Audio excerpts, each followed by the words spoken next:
I am good, I think. I don't know. It's a little warm here. I was really pleasantly surprised to find a AC in the back corner here. Oh, where are you? I'm in studio, so Great. yeah. Wow. I've been able to come out a few days a week, which has been really nice. Actually, the shutdown's been nice for that reason alone. No other reason. It looks busy, the studio. Yes. What do you think? Show me. Yeah, here. Can I walk with it? Are you okay with that? Oh, absolutely. I would love that. Yeah. All right, cool. So studio right now. Oh my God, you're so set up. This looks wonderful. This. Yeah, so I've got sort of like a work area over here, and then I've been staging over here. Right. Obviously, more of a mess on the other side here, but I'm trying to build a new installation. Uh-huh. I'm not entirely sure where I'm going with this just yet. So I spent that year in Roswell, and I was sort of like, we're out in the desert down there, and so it's just like this whole other world, and I spent so much time in New York State that I forgot that, like, landscapes change, or that there's like weird mysteries in other pockets of the country. Right. And so I just sort of got fascinated with the landscape, and I just sort of wanted to capture this sense of nature. But I realized that, like, my initial plan was to sort of like reconstruct a desert, which is nearly impossible to do if I don't know where it's going, because I can't contend with the ground and the sky and the space around it, and like know what I'm building towards when I don't know what I'm building towards. Right. So I was trying to find a way to like still capture that sensibility while staying true to my work, which is drawing installation. And so I started to think about nature in containable formats. Mm-hmm. So like something that would like relate to being back in the home and how we deal with the natural and sort of an urban landscape. Mm-hmm. And so I started accumulating all these artificial plants, like these cactuses and other leaved plants, and like potting them and drawing on them and just sort of like building what would be an urban landscape. Right. And so right now it's just like all these little pots, and even like this, I don't know how well we can see this, even a few contained discs of like nature. Can I ask, those I can handle it. You bought them already made cactuses? Yeah, so they're sort of like these things, artificial plants. Some of them I make by paper, depending on how structurally sound I can make it, but like constructing things out of paper is like a whole other math set. And so if it's overly complicated, I don't tackle it. I will use forms that already exist and modify them. Like some of the stuff I can do out of paper is like the grasses, which are pretty easy. I just I draw on the blades and then contain them. But for stuff like this, it's really hard to build this form well on my own. And so I just work with the object as is. So I'll buy them. I usually scavenge for them, although that's been incredibly hard to do when I can't do any scavenging. I strip them of everything that's on it that I can get down, and then I prime them white until they look like paper. And then I come in with my marker, my acrylic Molotow marker, and do some drawing on the surface. So it's usually hatch marks or patterns. Like I'm a little obsessed with the chevron. Yes. I love it.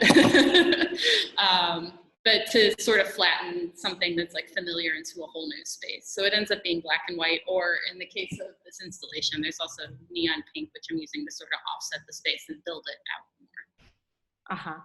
And what makes you decide what goes into these black and white patterns of chevron or brick, or what becomes pink? So sometimes I'm responding to the form itself. Like there are certain folds within the leaves that sort of, tell me which way the lines need to go. So like classically with drawing, the line builds the form, even though it's like on a 2D surface. Right. The way the direction builds out is what tells you how to read how dimensional this form is. And so I'm sort of playing off that same sensibility, but on the physical object. So I'm following the planes of the surface with the line. So depending on the form, that means that like some of them lend themselves to being easier to draw a pattern on, and some of them lend themselves to saying sort of this hatch mark. So I just sort of like, it's responsive to each individual piece. And then the pink things, I've been using very specifically the barrel cactus, the prickly pear, and actually just the barrel cactus and the prickly pear end up being neon pink. And I think that I was trying to set like a certain set of rules for myself as I was doing this. And it was sort of arbitrary, but it was just to help me, decide what could be pink and what would stay the same. That way I was only pulling certain things forward. So it's related to both of those things, but it was sort of an arbitrary way I settled into those two things being what I chose. Are those cacti indigenous of some specific deserts? Yeah, so both of those can be found in New Mexico, which is where the Roswell residency was. So it's sort of responding to things I was just super familiar with after spending that year down there. Great. But I'm actually super interested in the saguaro cactuses, although they aren't native to New Mexico, but they are to Arizona. I just haven't gotten one yet. They're really big and expensive. So until I learn how to build it or save a few $1,000s. Oh God. Yeah, one problem at a time. So what are these environments that you are building? Yeah, so the idea is that, I forget who said this, it might have been John Ruskin. It was this idea that like to truly understand a form, you have to draw it. And so like, because it shows you every fold, bend, and movement of an object that you wouldn't just catch from observing it as like, a casual walk by. Right. And so I got obsessed with this idea of what it meant to use that same thing to sort of describe spaces. And so it started on paper, and it wasn't like satisfying enough to see it on paper. I actually wanted to take that and hold it and really understand form. And so I started moving over towards real objects and importing that same sensibility that I carried on paper into objects. And they just started to grow off of one another. And the bigger it got, the happier my brain felt. So it's just sort of this idea that like all of a sudden, like I was able to take this really flat space over here and bring it over to this other side and make a world that was like living in a drawing, which it's like so unlike anything you encounter in like the everyday. And it felt like it makes you look at objects anew. It makes you sort of like appreciate form over other things. And it helps you sort of like, it's like the curiosity you grab that you get when you're seeing something for the first time. Like you just don't truly understand what it is, and you end up staring at it even longer. And so like translating it over to the black and white drawing space like helped me sort of sink back into this like new excitement. Right. So it's pretty much saying that form takes over function. Yeah. And so does that mean that those environments are just to be seen, or is the viewer welcome to go in? And the idea is that they should come in and move through it. So this is like the first time I'm building it out a little bit more, but I want people to be able to traverse through the space and move through, maybe not as much to touch it as I do, because the objects end up being a little more fragile, but to at least be able to get close to it and be within it. I see. How big is it going to get? How much more are you going to build? I'm hoping for a lot more. Right now, it's like roughly, I think it's like 16 feet the way I have it set up right now by maybe 10, 16 wide by like 10 deep-ish. I want to keep going. Like the idea is to sort of fill up the entire space with all of this, so that it becomes this weird pod that moves out into the world. And I'm not sure about the wall. I want to build something, but I don't know exactly what it is yet. I'm still working on some sketches before I jump off from where I'm at right now. I think it's going to be a great teaser, this virtual open house, to be able to present this, and then, hope for one day for to see the big thing come in and experience it. Yes. It just seems to be an alternative reality that might be very soothing these days. Yeah, I was trying to decide if this was really being pushed forward because of like that, you know, being in nature, or by this desperate separation we've had from reality for the last 3 months. Maybe it's like somewhere in between. How do you feel about this social distancing and you know, it's interesting new reality, because the new normality that they call? well, it's like, I don't know. I've experienced like weird isolation living before this, and I've experienced New York, and I've never experienced those two things together. Right. And it's been really interesting. Like, it actually made me like my neighborhood so much more, if that makes any sense. Like, I was forced to spend so much more time in it, and like you find like these little rituals that become really important to you about the everyday because it's all you have. Sure. You know, like going to the park, or, you know, even just going on these walks or these scooter rides with my daughter, and like those things become so like really just made everything so much more interesting and intimate in a way that I hadn't experienced in the city before, which was really nice. Do you think that this experience will influence your work somehow? Yeah, I'm kind of thinking that like it is. I just don't know what it is yet. I think I'm so slow to process that out. It's going to be like 6 months before I even understand that, oh, that's what happened. I don't know how other artists do it. I'm just not that immediate. Awesome. And why don't you show me a little bit closer all these settings, in the setup? Yeah. I would love to see the objects that you decided to picture in this scenario. Yeah, so some of these are, I hope you can see this okay. So obviously I'm like, they're different potted plants. Maybe I can find one with a good setting for you to look at. There's this guy. So the base is sort of like this modified black sand gunk foam combination, and then the plants are actually situated into the space. Every part of it is addressed so that no matter what angle you're coming at it from, you see the drawn lines. So it's like trying to be true to the whole story, Right? not just the surface. I love these barrel cactuses. They're so weird. Fantastic. They're nice. And then this thing, I don't know, can you see this okay? Wow. Yeah.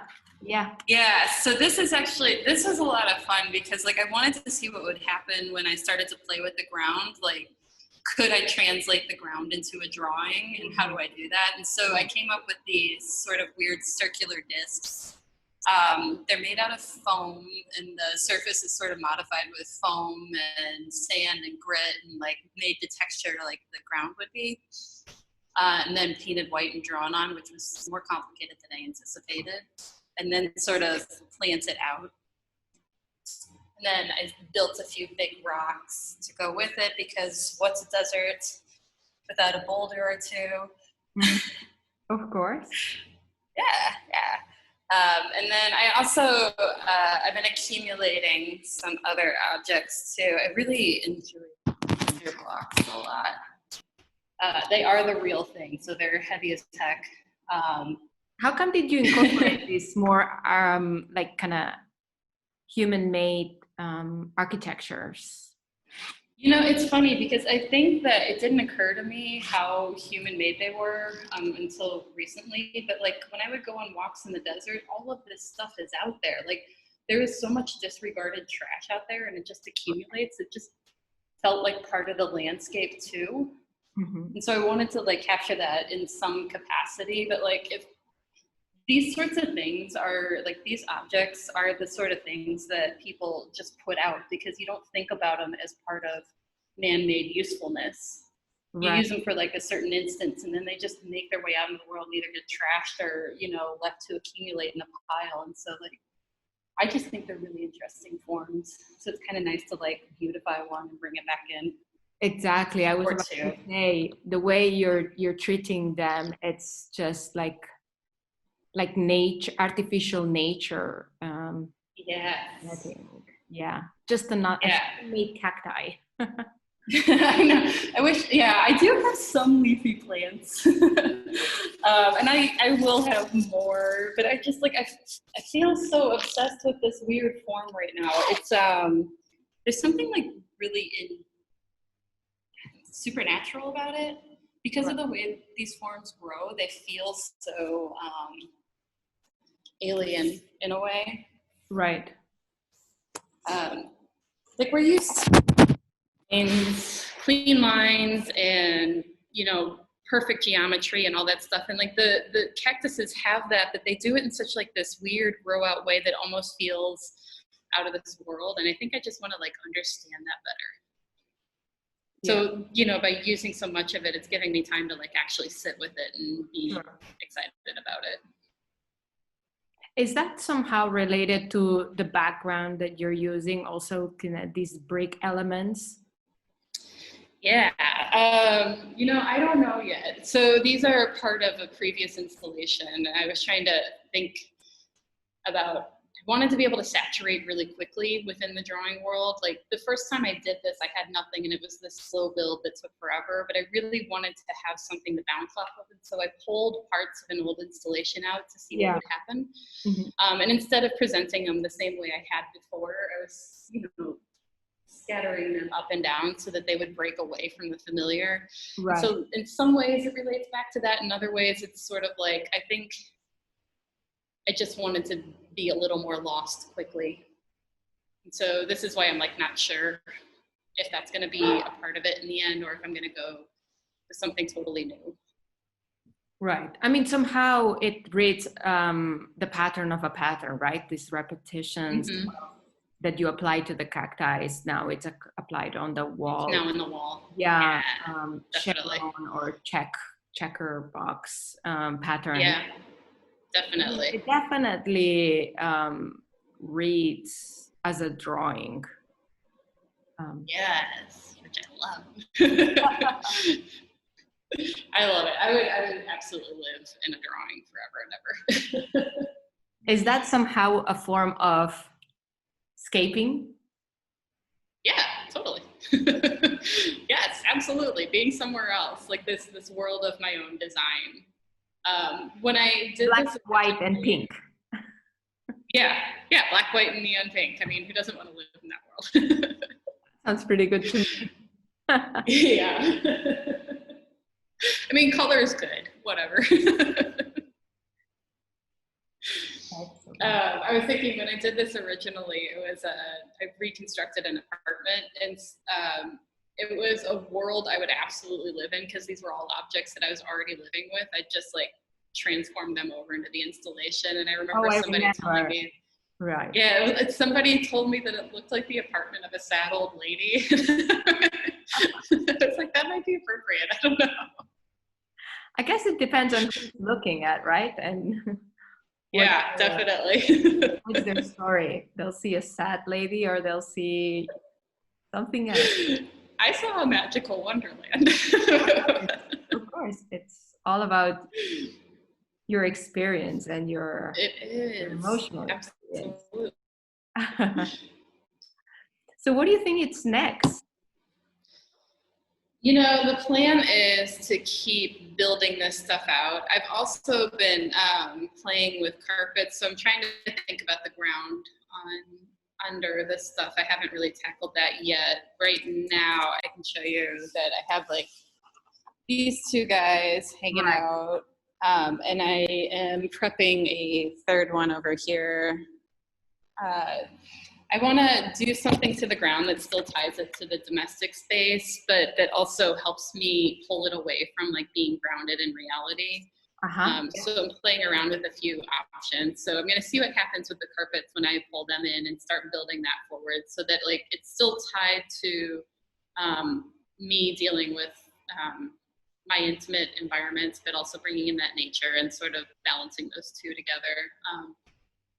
Next is that, and then seeing if I can build out the space a little bit more. I also want to incorporate lighting. I've been looking into neon signs and seeing if there's some way I can bring that in to simulate either the sun or light source that would be present with this.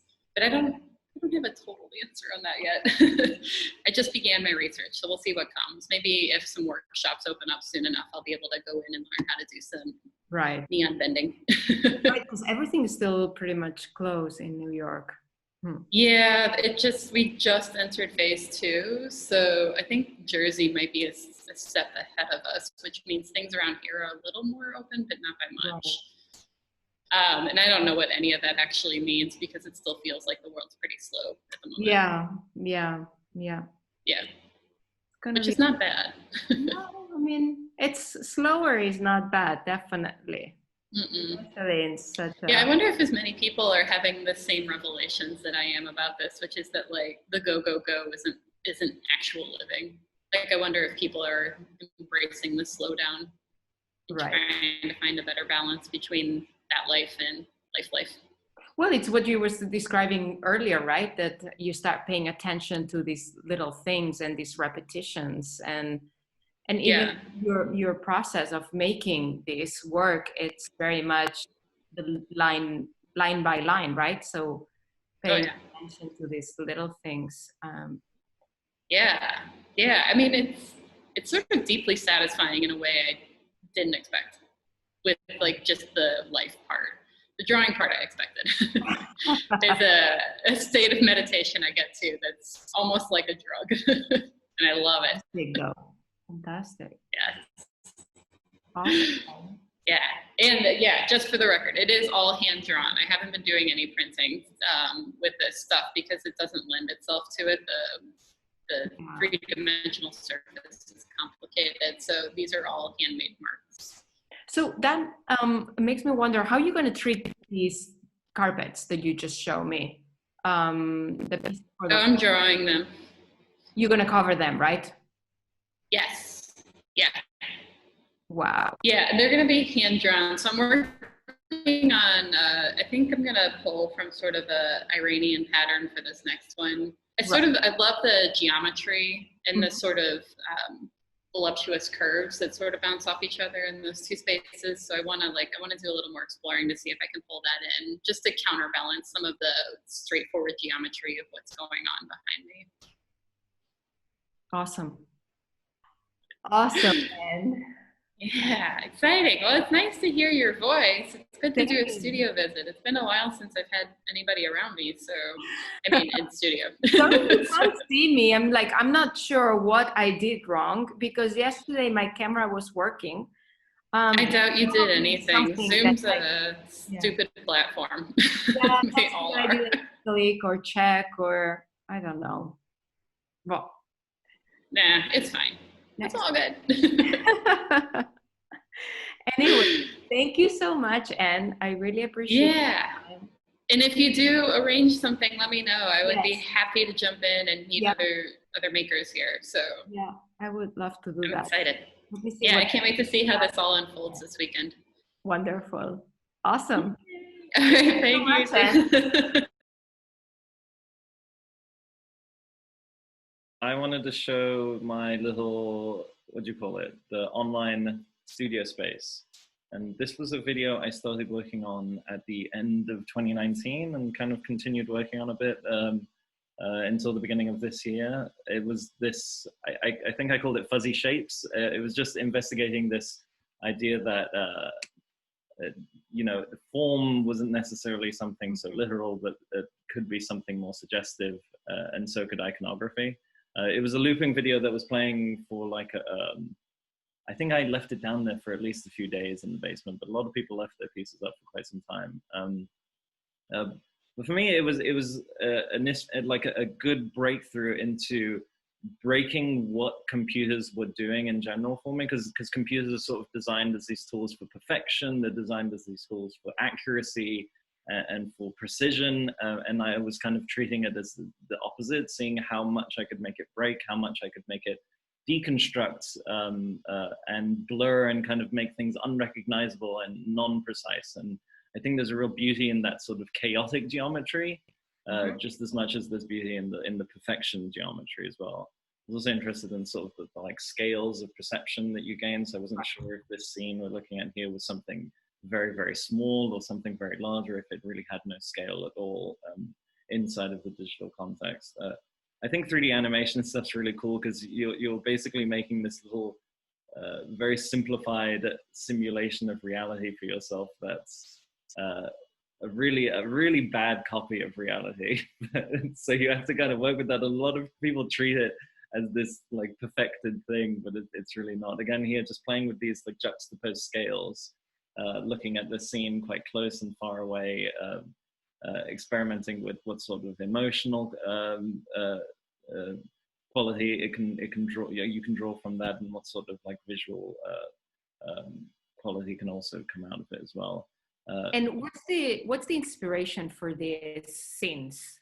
For this? What's the inspiration? Most of the inspiration comes from fruit. I think that's like fruit plays a big role in it, because I think that the first sort of icon that we have as people ever was the fruit. I mean, it's sort of true of most religions. I think you'll find fruit plays a large role, and I think for most people as well, they do as well, because they're sort of this capsulized.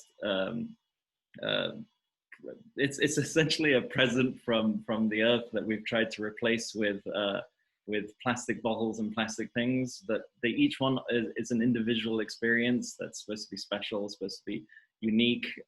But instead, we've sort of dismantled that whole notion and tried to instead reconstruct a perfect nature. Again, it's the same issue that you have with computers, where the copy is a crude copy. It's broken. It doesn't work in the same function, in the same way. But we're constantly trying to do that. I don't think there's anything wrong with the idea of trying to copy nature or do what nature has done, but it's important to address that there's a lot of error in the way that we do copy it and do try and readdress it. I also like this idea that playing with this idea of individuality and this notion that we are we today especially, we try to cater a lot to that sense of individuality by going to the shop and buying our favorite flavor of blank, or our favorite dish of blank, or whatever it may be, and buying the brands that we best associate with. But these are short-lived icons that in general will get outlived by the age of the earth and the age of humanity. Right. Here again, I'm showing plastic bottle scenes mixed with blurry forms. I think 2019 was definitely a year for plastic bottles and fruit for me, but lately I've started moving away from them, and I'll zip through some of these and started to work with some other icons as well. So in the rest of so I'm still getting the hang of this this online open house, but last summer I also worked on a series of, so that piece with the fuzzy fruits and the bottles kind of started out with this print, which was a risographic print. I don't know if you're familiar with the process at all. Yes. Yeah, but, it's not like screen printing. To explain a little bit sure. Process, I think it's really interesting. So it's similar to screen printing, but less accurate, and in general sort of less. It has a lot less fidelity. There's a lot more room for error. There's a lot of mistake that can happen because it's a high production machine. It looks a lot like a printer copier that you might see in an office from far away, but up close you'll recognize it as a risograph, because it has these big drum rolls of ink in them. So unlike a normal printer that just prints with CMYK, you can still pick your own ink and your own colors that are going onto the page. And it uses a slightly more sustainable process, usually using rice paper, which is biodegradable, rather than silk screens that often use plastic nowadays and acrylic. And it also uses I think it's a banana leaf based screen as well, which is supposed to be biodegradable. But in general, it's supposed to be a better, more ecological. Sustainable. Yeah. And it became quite popular in the 1970s for quick production of printing. So schools were using them for printing exams for hundreds of students at once, because they were kind of just all the same. So it was easy to copy them off.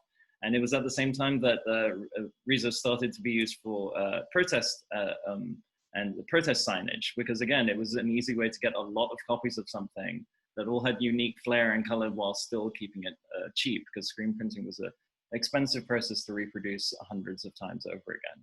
So in this case, I actually tried to use the Riso as an animation tool. So you can see on the left here, I've got this animation snippet, which is actually all the frames of this print combined, which is this 11x17 print, which I don't think I have any copies of here. I think they're all at the studio, but I was playing with the simple icon of a coin, which for a lot of people who play video games, or for anyone who's existed in the commercial world, is familiar with, because it's this icon that we've all been indoctrinated into. This idea that, you know, money is happiness is quite solid. But what I was interested in was this idea that we've continued to teach and foster this ideology through everyday lives, as simple as like giving your kids chocolate coins for Christmas, and using this coin as a symbol for like happiness and joy and festivity as well.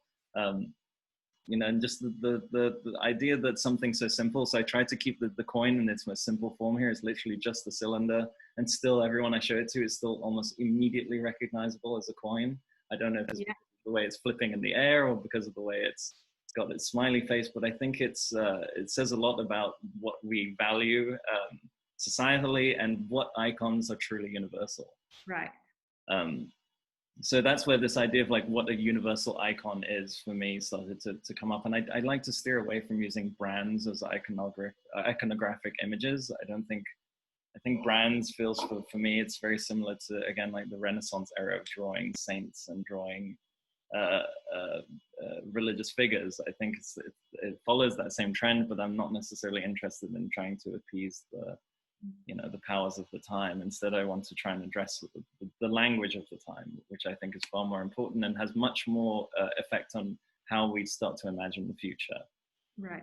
When I see this repetition of the different positions of the coin, yeah, kind of reminds me the calendar of the moon, the phases of a moon. Right. Yeah, it kind of does feel that way. I've never heard that. That's actually a good a good analogy. Right. So I wonder, like, to what degree the idea of money was even ours. Were we inspired by the moon when we thought of a coin or not? Well, there's a lot of meaning associated also to the phases of the moon, right? Mm-hmm. That's true. So, it's true. And we even call it the face of the moon. We don't consider the sun to have a face, but the moon does have a face, right? Correct. And it changes its face. Yeah, I think these archetypes are very interesting. The way we perceive moon and sun and a lot of these very fruit and bottle and coin and these very archetypal pieces, these blocks of foundation, if you want to call them. Absolutely. Yeah, I think they're very interesting. So yeah, I'm just going to keep taking you backwards through this, I guess. This is one of my early pieces. This isn't something I did. This is back in 2018. This is when I first started using the AxioDraw. It was one of my first prints with the tool, and you can see an animation of it in action here, just kind of poking and plotting away. But for me, this was a chance to kind of indulge in the technological process, because one thing I kind of like about technological processes is that they don't have to end. You can kind of take something, make it a 3D model, animate it, print it out, scan it again, print it at a reso, turn it into a vector line, and put it online and have it it just can keep going. It's an eternal loop that you could keep going. Right. And so I kind of wanted to see how far I could take it with this one. So I made a 3D model, I animated it, I separated it into colors, I vectorized it into dots using a Voronoi structure, and then printed it again and thought to myself, like, is this still true to the original? Is it a replica? And these were the questions I was starting to ask myself at the time. Because, you know, it was my first time kind of in coming out of the architecture office world that I was starting to think about what it meant to make something in your own sphere of work and trying to be an artist. It was kind of this point where I was like, am I an artist? Is that really what I am now?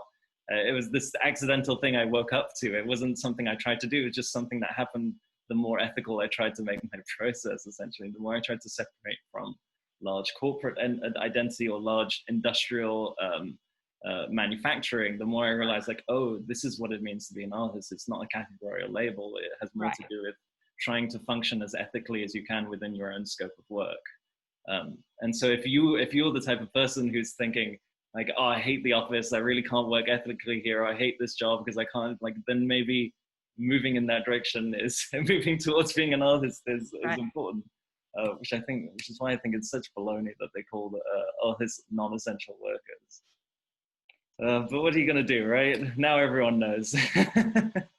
Yeah, that's crazy.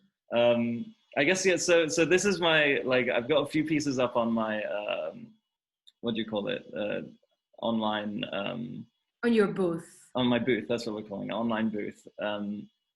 I've also, so yeah, I guess you can also see a small animation. So this was the print I was just showing you that was next to us. It was preceded by an animated version of the same thing, which you can see kind of small in the corner here, which is an animated version of that same bottle, which was a series of 24 prints, all of that bottle.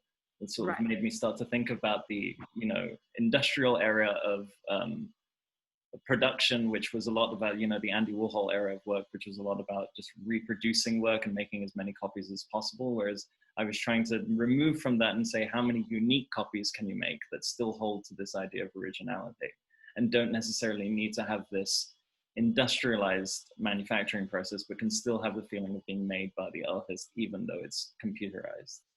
Because it's still me. I'm still the one sitting there lining it up, getting it printed, getting it, you know, I'd argue that these are more handmade than any Andy Warhol you'll find. Right. So I guess we can, yeah, so as far as my Instagram goes, this is another reason I'll get a lot of flack as an artist, because I'm quite active on Instagram, but I think it's a great tool. I really do. And it is a tool. It's not anything more than that, but it's a great tool to kind of use as a portfolio and to spread your work out and to sort of see how your work has been very immediate, and very immediate, right? Easy to be consumed. Right. It's easy to but for me it also has an internal purpose rather than the external purpose. It's also really helpful for me to be able to see my work sort of spread out chronologically like that, and to see the slow transformations that happen over like the 2 years that I think I've had the account.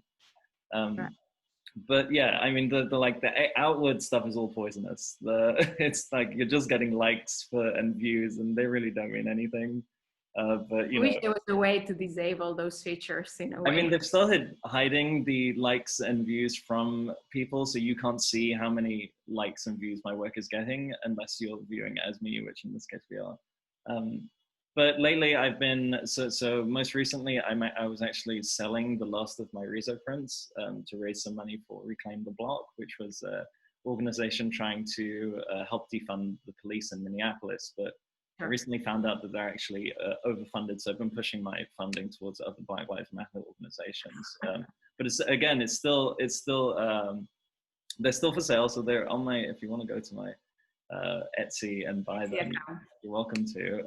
I was trying to just think of what I had that I could use to help the cause, because I was really feeling like anything I could do to help was helpful, was good at the time. And before the sort of Black Lives Matter movements really started to ignite here in America, we were having the pandemic issue, which was seeing a huge disruption in food banks in the US. We were seeing a shortage of food for schools. We were seeing a shortage of food for impoverished neighborhoods and stuff. So I was doing a lot of these live streams to try and raise some money. And this was a short, very 200 times speed of one of those loops. So this was one where I raised $200 for the New York City Food Bank, which was a lot of fun. That's great. And so for this one, I ended up selling the 3D model in the end, not selling, I ended up donating the 3D model to all those that contributed, which was, and I got a lot of feedback on that. It was fun. It's kind of really hard for me to see myself work this fast, because when I go back to working at regular speed, this feels incredible. It feels incredibly slow in comparison. But before that, I actually did one with Mana, which was this piece. I remember that one. Yeah, so we did this one big like video that was supposed to raise money for the New Jersey City food bank, which was right when at the precipice of the pandemic, when we were seeing the initial shock of like millions of people going into unemployment and millions of people getting furloughed and fired from their jobs because the economy was just tanking under the pressure of the virus. But you know, this is why I think it's unfair to call artists non-essential workers, because a lot of the time, you know, it's not just our job to make things that look nice or question reality or anything like that, but it's just as much of our job to make people aware of what's happening in the world right now and to play our part directly in what it means to, and especially these days of quarantine, I wonder what would have done many people without culture, without musicians or poets or artists or And I felt I was definitely essential. Right. And I felt like I was in a particularly important, like powerful position because my work is so digital, and the whole world was kind of turning to this digital medium, saying, "What is it? How does it work?" Right. And all overnight, practically, it was like everyone was legitimizing my medium, which was great for me, but it was horrible for the rest of the world. Well, and also in the art world specifically, it seems like there's always been this they've been reluctant to go into the digital mediums, and it seems like now it's mandatory, right? Yeah, we've embraced it, and a lot of artists have had to face, even artists like my mother, who is so traditional that they will never open an Instagram, let alone a website or anything, have had to start to face like what it means to sort of plan things from a distance and plan things without being there in person and try to put up work and still be able to make work, but without being able to be in a studio and just with the tools that you have at home. And we all have phones, right? It's amazing what happens when we try to remove the physicality from some things and realize that you can still show the essence of the work without the actual presence. That it's still easy to portray. And I think actually that there's opportunities to bring to light entirely new issues that maybe the physical mediums couldn't carry. That these more complex digital mediums, like animated form, like video formats and sound formats, that can offer much more extensive narratives that I think are really exciting as well. But like I said, I'm kind of limited on stuff because most of my things are in the studio, but I've been showing what I can around. That's sufficient, Amir. That's great. I don't know if do you have any questions? Or I guess there's one more thing I can show you as kind of a sneak peek. This is something kind of fun and silly, but I've been working on this, learning how to make games lately.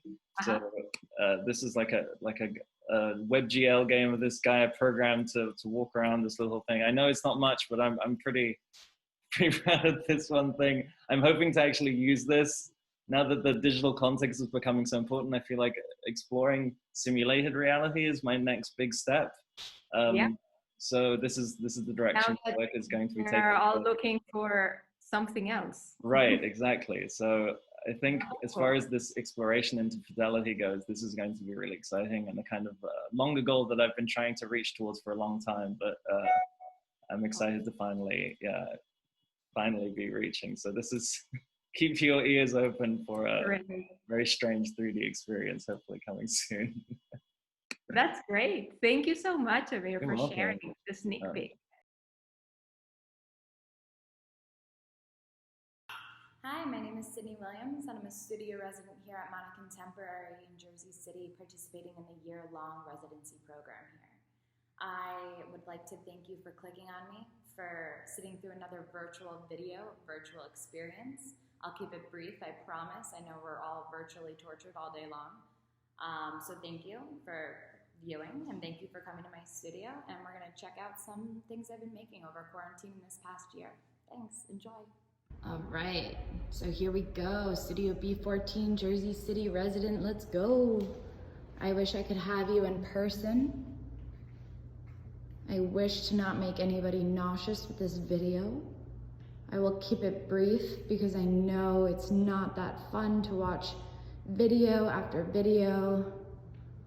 Virtual experiences are sucking our souls. I get it. I'm there with ya. So I'll jump right in.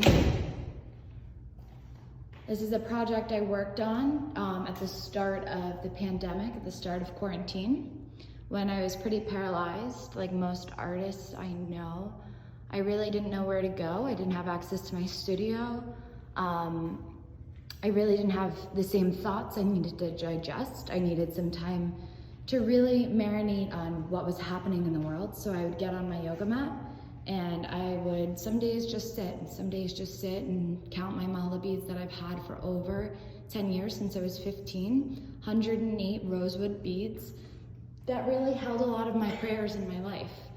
So I figured to begin painting, maybe I should paint a prayer for the future, and this was back in April. And this is the first painting I made, and it was love for all. And then I had another prayer, and it was hope for all, freedom for all. These are the green and the blue. And then I said to myself, really, I'm already in isolation. I don't wish to just pray for myself, and these prayers aren't just for myself. So I decided to reach out to my friends and family in my community, asking them if they had intentions, mantras, prayers, quotes, anything that really helped them move forward. How do you mobilize when it can feel really crippling, the just state of the world, as we all know? So one by one, people wrote me messages, and as they came in, as I painted them, each are indicative of the person. So I really tried to embody not only their mantra or quote, but the person they are. You know, are they a calm, sensitive person? Do they have a sharp personality, a loud personality? So one by one, I began to make them, and all of their prayers and mantras are handwritten on the back of each one.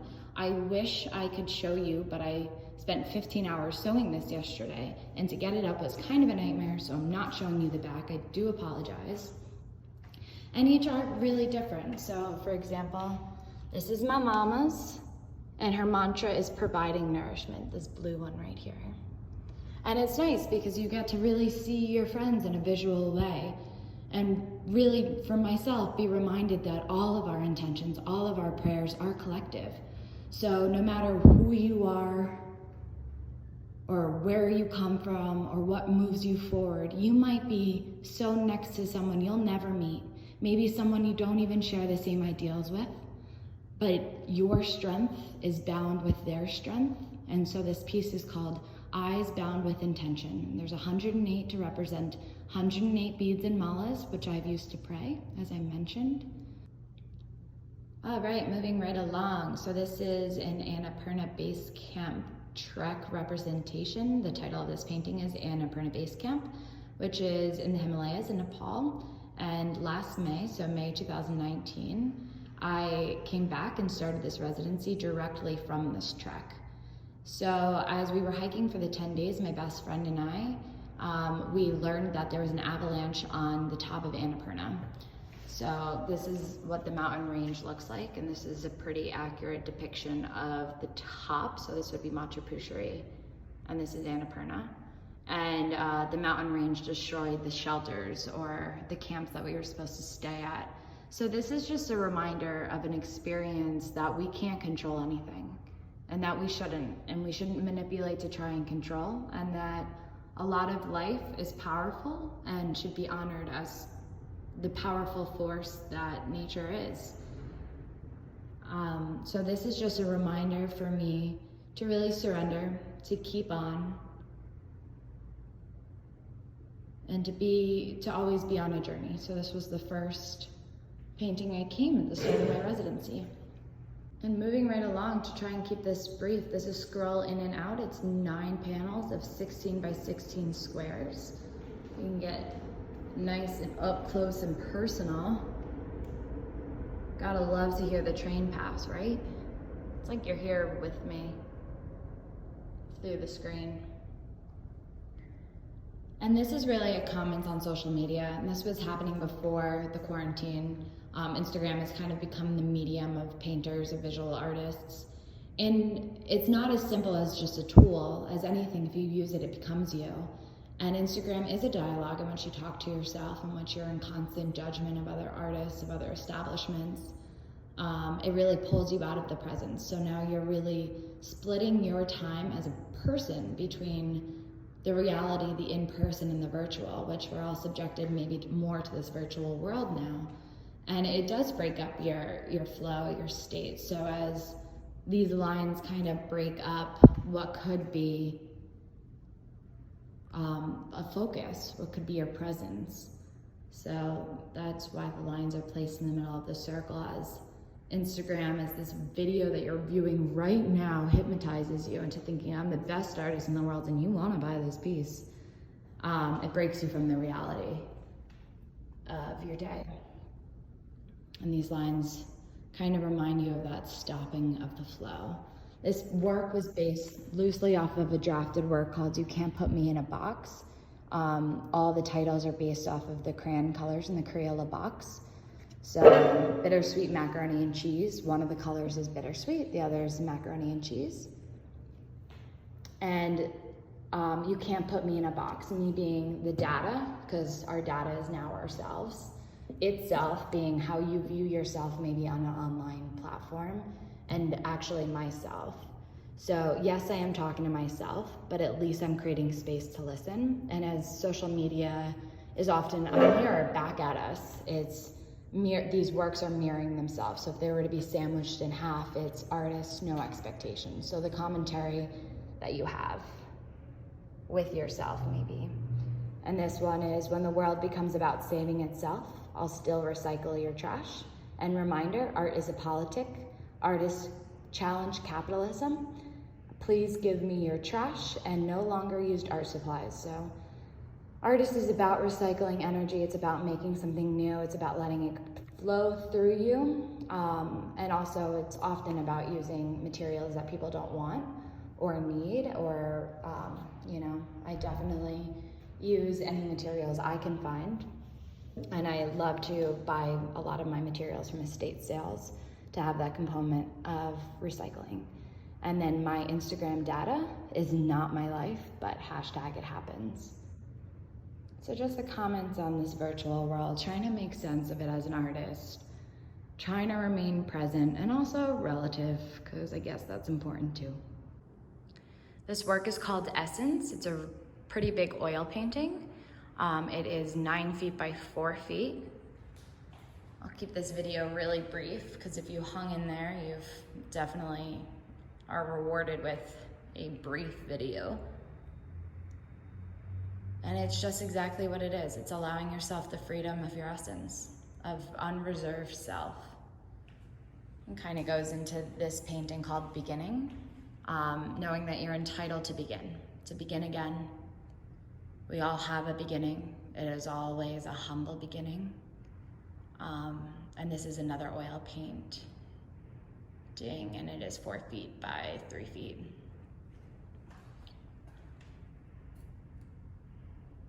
And just acknowledging our beginnings, the start of a career, the start of a life, the start of anything, the start of a day.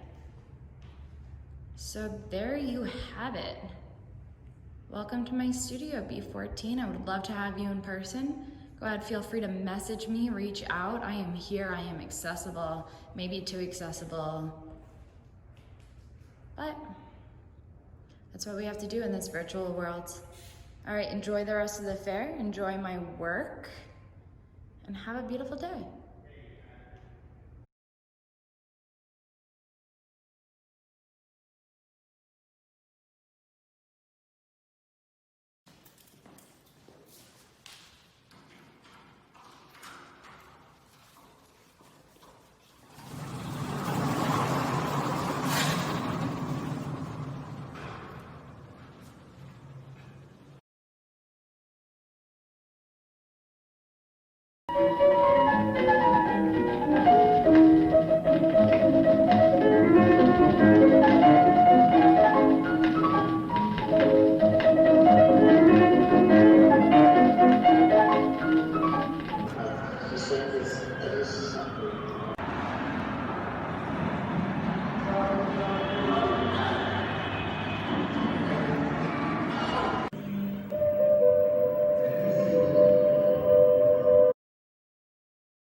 Oh, sing, Ulysses.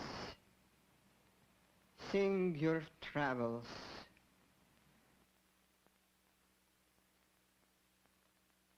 Tell where you have been.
Hi, I'm Nancy Novacek, and I make art about bodies.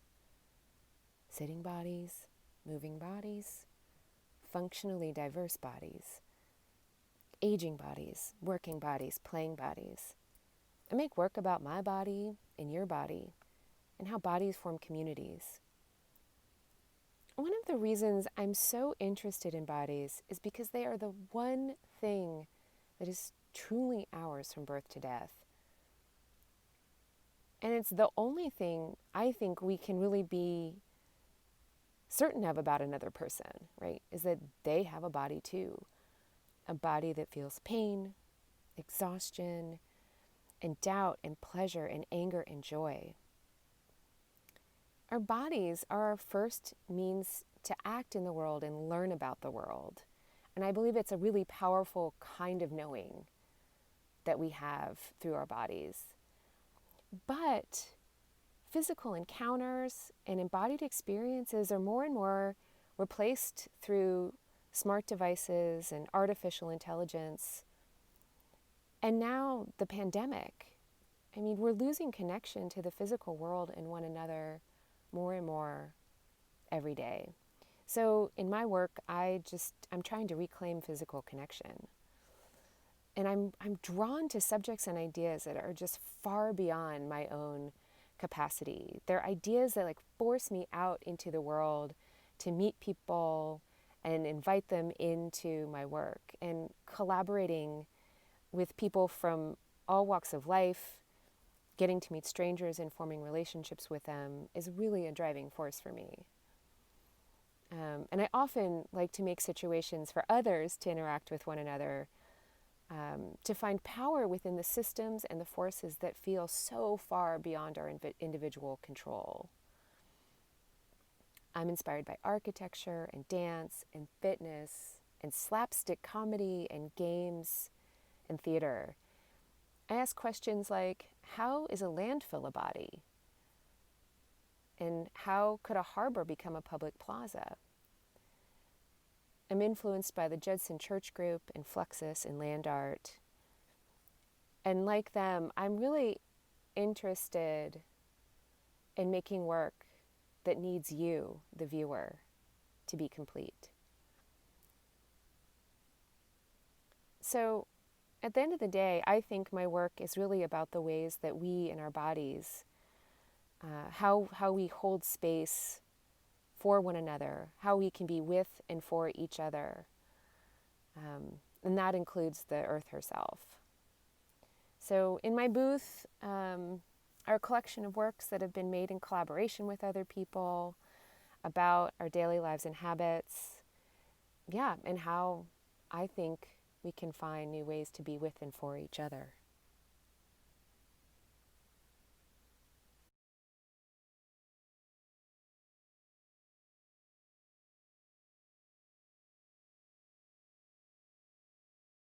Let's try to do our studio visit this way. And if you want to send me some questions, I'd be happy to answer questions. It's here, I'm in my studio. It's about to rain here in Chicago. And I'm here working on a few projects in my studio. Let me flip around my camera. One of the projects that I'm working on today is a piece called Triumphs. This is a project I'm actually building in Unity with a couple of different collaborators.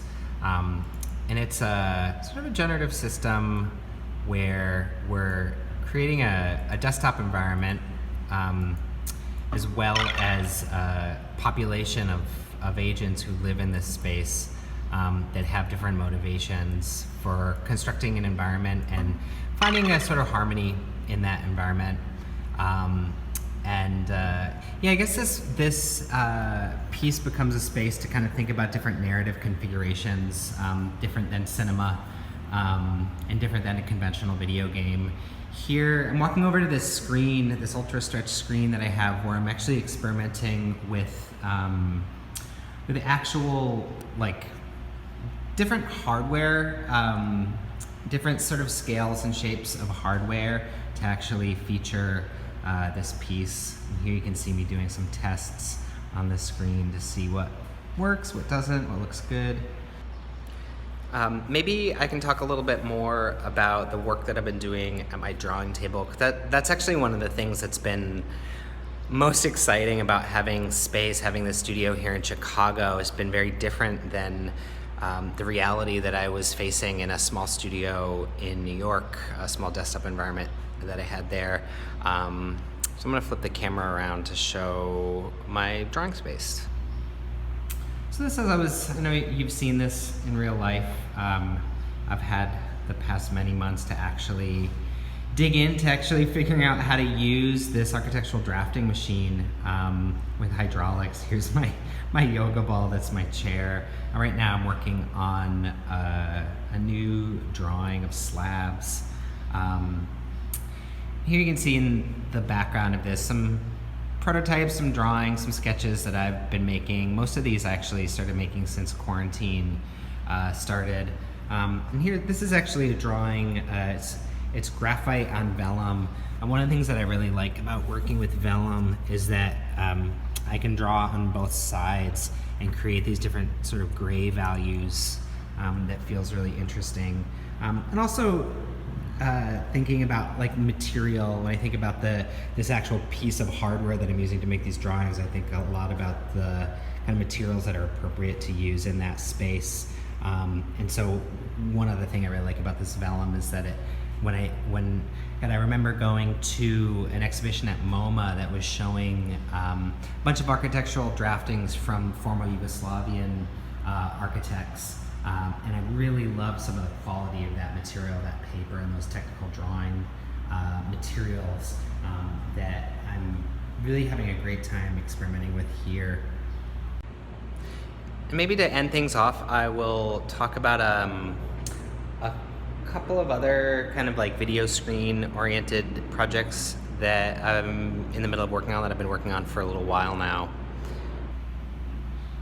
What we see here on this monitor is a piece called Pattern Language that I created a few years ago as this immersive multi-channel work. And I've made different variations of it. Here we're seeing a single channel 16:9 version of this that is a loop that lasts about 40 minutes.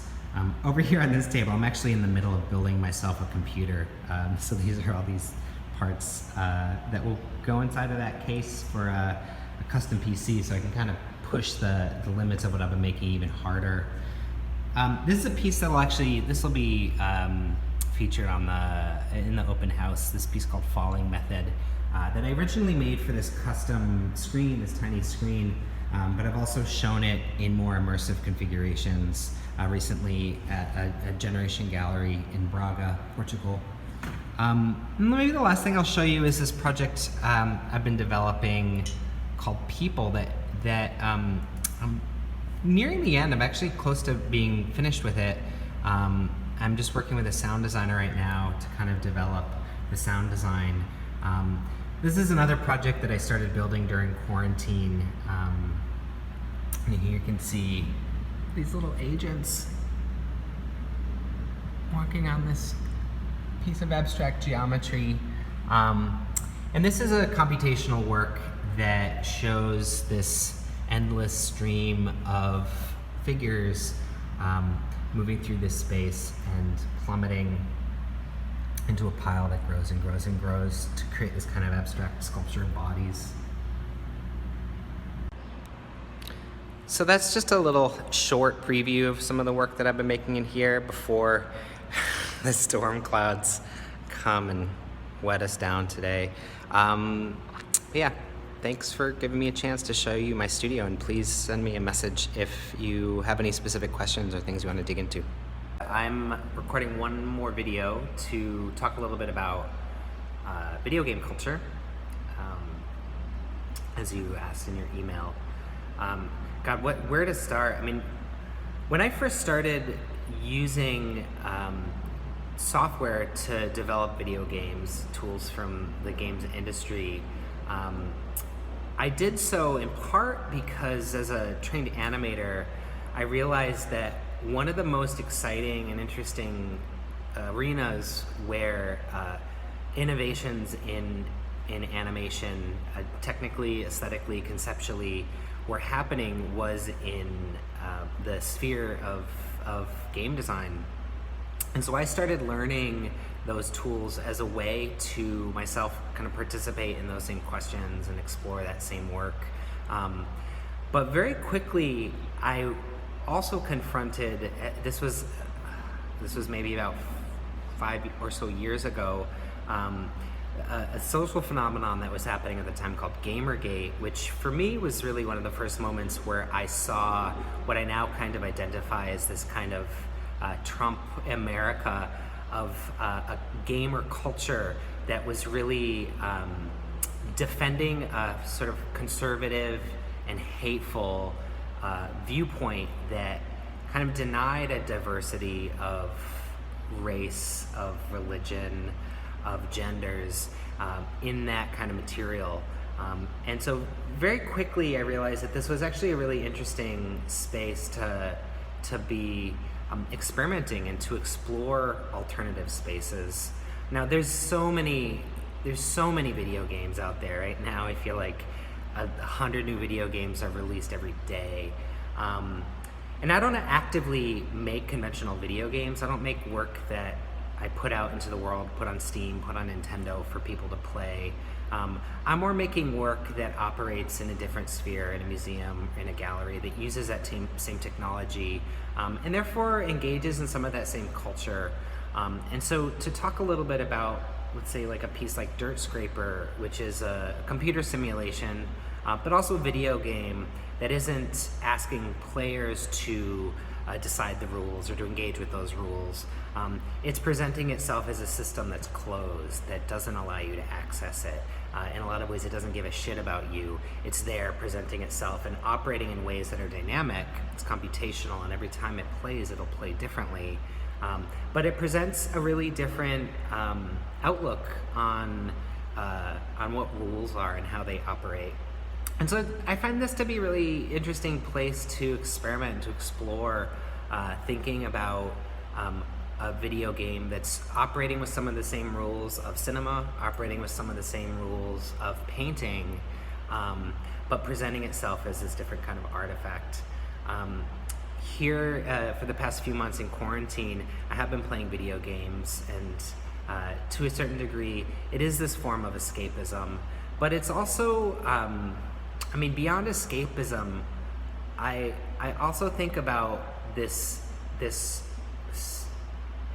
world of immersive, interactive technology as being a portal to not just escape the space that we're in, but to almost like think about a future, to manifest the future. I mean, there's something about actually actively participating in an interactive space where it requires your touch to live, to move forward, that I think is a really interesting teaching tool that might not always operate consciously, but does.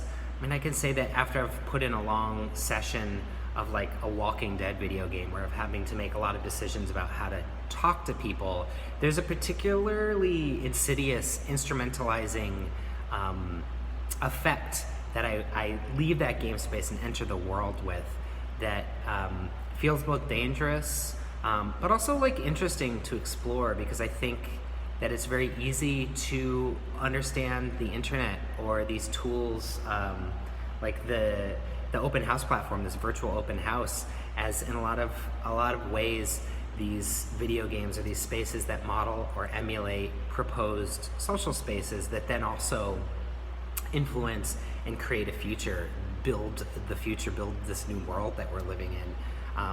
And so as an artist who is creating, I'm very much creating my own worlds, creating my own futures, creating these visual metaphors of these spaces that don't exist and will never exist because of suppose some of the formal decisions that I'm making that are hyper abstract, nonetheless operate in a way on the audience